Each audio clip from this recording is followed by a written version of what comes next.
Yeah, so a little bit about me. I've been a tester for 8 years, currently a test lead at Arts Alliance Media, which is a digital cinema company. I mentor at Software Testing Clinic, which is a clinic for beginners in testing who want to learn a bit more about the basics. And I'm also a fan of something called rapid software testing, which is a context-driven testing methodology about trying to find the best areas to test, not only, and how to test. So it's not just test everything, it's test on very specific cases which get the maximum amount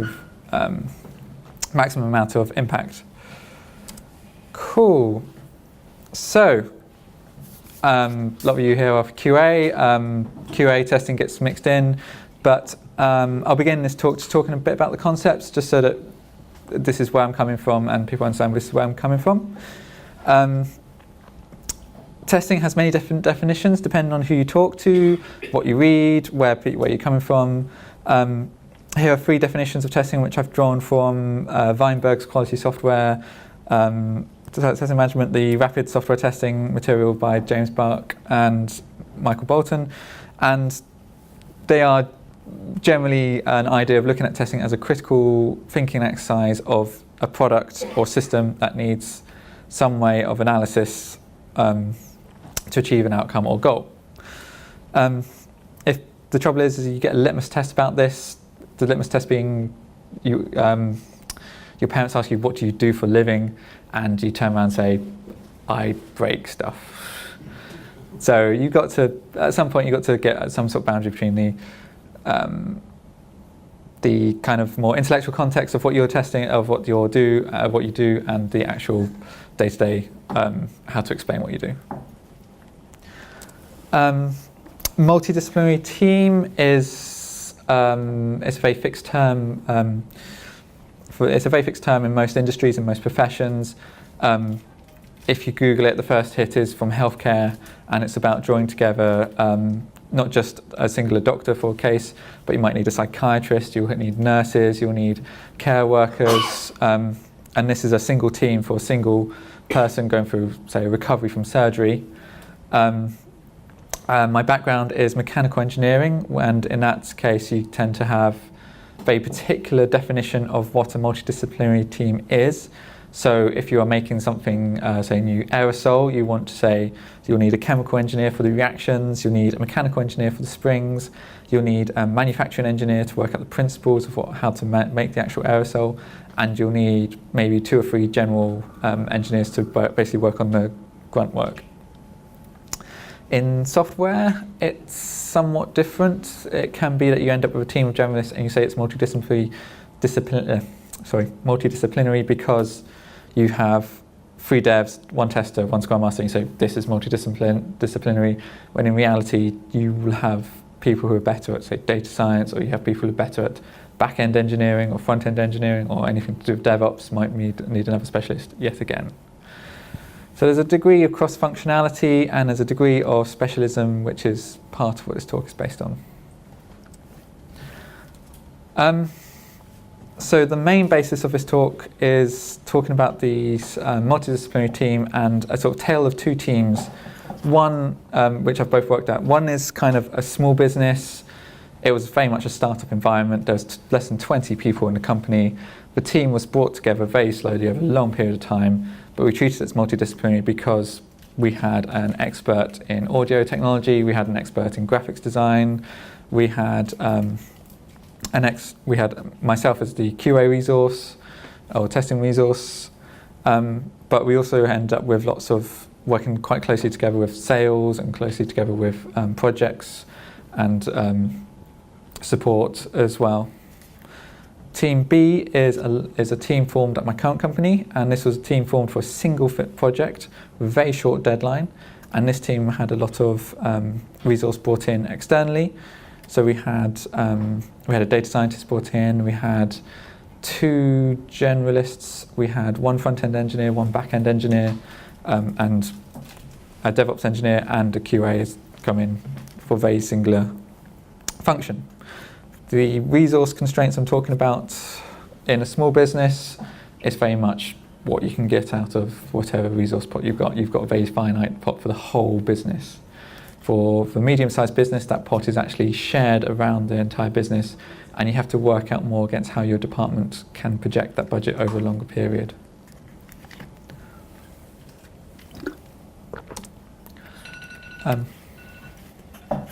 So Team A, well, specialist versus generalist, there is a lot of arguments online about this, but I'm not going to talk about that because those kind of arguments can stay online as far as I'm concerned. But in this terminology, I'm saying that a specialist is someone who can only focus on a singular thing, be it dev, test, or product in this example, and generalist is someone who does a little bit of everything to make sure that the product gets rolled out. What I discovered working on these two different teams was that Team A, there's this kind of merging inwards of all the different specialisms. The product owner at the time was actually a developer who just happened to say, I'm the product owner, and then they'd also be doing the testing as well. Everyone learned how to build, everyone learned how to test, everyone learned how to release. And there's a certain there's an intangibility of how people were operating, but your specialism sort of came in more about your product domain knowledge. So the audio engineer would be push out and say, right, I need to work on this MIDI controller. Just give me the sprint to work on this MIDI controller. As testing resource, I'd say, right, I need to figure out the next rig for this MIDI controller. Give me half a sprint to work it out so that the second half of the sprint we can test it. And the product might pull out and say, well, actually, I need to talk to the business about how this MIDI controller could be sold to clients or how it's going to impact us in terms of cost. When it came to Team B, because we were in a business, we found that actually everyone tended to move more towards the specialist. There's a sort of sense that this specialist could be drafted in for singular tasks. Because we have a DevOps team, we can just pull in the DevOps guy to come in. We have IT, we can pull in IT resource to do anything that's more sysadmin or computery. We have a test team, which is which was distributed at the time, but we can pull in extra test resource when we've got crunch time approaching. And it's that kind of, yes, you could be the whole thing for everyone, but you tend to pull out and actually just be focused on your own little domain. This in turn led to two very different kind of growth as a tester. In Team A, as a tester, I actually found I learned a lot of skills that are outside of my domain. I was learning things like how to just do like phone support or desk support or replying to customer emails, how to deal with tech sales and how to prep demos for tech sales. And these things aren't these things you just don't come across if you're embedded in a team in a large organisation. In small businesses, you end up having to do this as part of what you do. And this was quite fascinating in its own way, but I was able to understand more about how the users used our products. I learned more about how the stakeholders took interest in what we were developing and how the stakeholders wanted to sort of branch out and be, right, okay, this is what we are doing. How do we test this and how do we get the maximum impact? What was actually also happening was that my actual testing skills, my automation skills, my ability as and my abilities as a tester weren't being as nurtured in that kind of environment. So although I was developing lots of routes, going down, getting lots of broad skills and skill sets, the actual growth of that was quite limiting, and you ended up sort of jumping around from project to project to project without actually being able to fully develop your skill sets. Team B, on the other hand, because you're inside a business, they have a lot of resource invested in you as an individual, as a specialist, to grow in a singular direction. And the growth was actually more limited by the external factors of how much they could actually pay for your training versus actually how much you can actually do. What was fascinating about this sort of switchover is that in that kind of organisation, you become more of a specialist in testing, but you lose those skills about the user-facing knowledge of how the user works. So you almost have to do a training course on how a user uses your software in order to understand how the software works for a user, rather than if you're doing support-based work, you go out and you actually just see the user using the software and understand more about how the user works.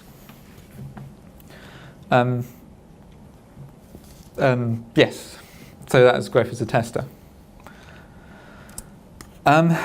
Moving on to the Agile framework that was used. This is a bit of a broader sense. I use Agile in the manifesto sense, where you say, right, this is the manifesto. We want to get fast feedback from the customers and fast iterations. Both teams adopted Scrum for this purpose. The Team A had very much cargo cult style adoption of Scrum. Someone read the Scrum manifesto, Scrum Alliance handbook thing, and said, right, this is what we're doing. Everyone was like, shrug, okay. And what we ended up doing is having stand-ups which lasted nearly an hour every day. People sat around discussing the actual technical requirements of the tickets that people were working on. And then we'd break apart, go into mini silos, and we wouldn't really talk to one another except for maybe code reviews or if we needed some help on very particular things. It was very much more focused on what you're doing as an individual, and then you get pulled out, and then you switch around. And it was interesting that there's that kind of dynamic that you are in these mini silos, but you end up being spread around because everyone needed a little bit more time. Because you had a 1 hour stand-up, it meant that you didn't have time to do planning, you didn't have time to do the tech, like backlog grooming, where you actually discuss the tickets. So things sort of just felt a bit more rushed and a bit more harried than usual. Team B was a lot more interested in the way it approached the actual mini silo approach. People would sit at the desks and not talk to each other when they're focused on something, but would always talk around, and there'd always be pairing, there would always be people willing to coordinate and communicate, but they'd only communicate to the degree that they needed someone's impact on what was doing that everyone knew about. This would be Python coding. So you wouldn't have, it wasn't possible to talk about test cases in particular, because no one would have that sort of domain knowledge as such about where you're going about testing. Instead, it'd be more like test case, how the test harness would be put together, what kind of libraries you'd be using, how you'd draw it together. So it's interesting that that kind of dynamic happened. And that the mini silos and your stand-ups kind of all came together quite easily. And there tend to be, what also tended to happen was in Team A, there'd be a lot of mini waterfalls going on because of this effect, that you'd end up having these downtimes where you would be pulled into other projects because you have a downtime where you need to prep for the actual test coming up. But because you couldn't turn around and say, actually, no, I'm busy writing test cases, because of the nature of the business, test cases weren't really seen as work. It's hand in hand when you're working for a small business, because you are the only person in the company that knows what a test case is. You're also the only person that cares about test cases. Whereas in Team B, you end up focusing very much on the test case, the test strategy, working out the longer term views. You don't end up in that sort of mini waterfall impact, so there's not like a rush at the end of each sprint to get the testing finished, because you can say, right, we don't have time for this halfway through a sprint. We either need to push this on, or we need to pull resource in to finish this project. From this, we actually found that Team B was actually able to successfully complete its entire objective very, very much in the short term. Team B, the people came together, we did the project that was on the table, we completed it within the timeline. The agile nature of the business and the team meant that all the changes were happening at once. It wasn't this massive kerfuffle, it was organised. You had your scrum, so everything was happening in rotation. There was none of this last minute changes, there was none of this crunch time. In fact, no one worked overtime because there was no need, because it was just well organised and everything sort of worked. Team A, on the other hand, was more prone to the director's intentions of what the client wanted 2 days before project execution. Team A had a lot of people burn out over a longer period, and even though everyone was sort of working together, there was still that sense of frustration that you weren't able to get your own projects done. However, Team B, once that project had finished, it went into maintenance mode. And when it went into maintenance mode, the team dynamic changed dramatically to generalists. And because it changed to generalists, none of the pet projects which were done to the side, which people would really want to like foster and grow, that would help sustain it, actually maintain the project, about half of them fell to the side. So this is kind of curious that you still needed specialists carrying on the work even though after the project had been delivered. So team A, the product, kept going, would keep going, and even though it would keep crashing, people would keep burning, it would still work. And the software was, crikey, it's still going 20 years now. The actual original software patent was created way back in the 90s, and it's still going now. Whereas Team B software was ditched less than 6 months after it being released. That, again, is not really about the actual multidisciplinary side of it. It's more about how the business treated the multidisciplinary of the maintenance of the project going forward. And as a final note, I just want to say that I expect enterprise to be a hell of a lot different. Team B was in a company of 100 people. Team A was in a company of less than 20 people. At 1,000 or 10,000 people, where you have a lot more resource, you have a lot more specialisms that you can draw from, I expect that multidisciplinary teams have another factor that I'm not going to be able to know because I've just not been able to work at it.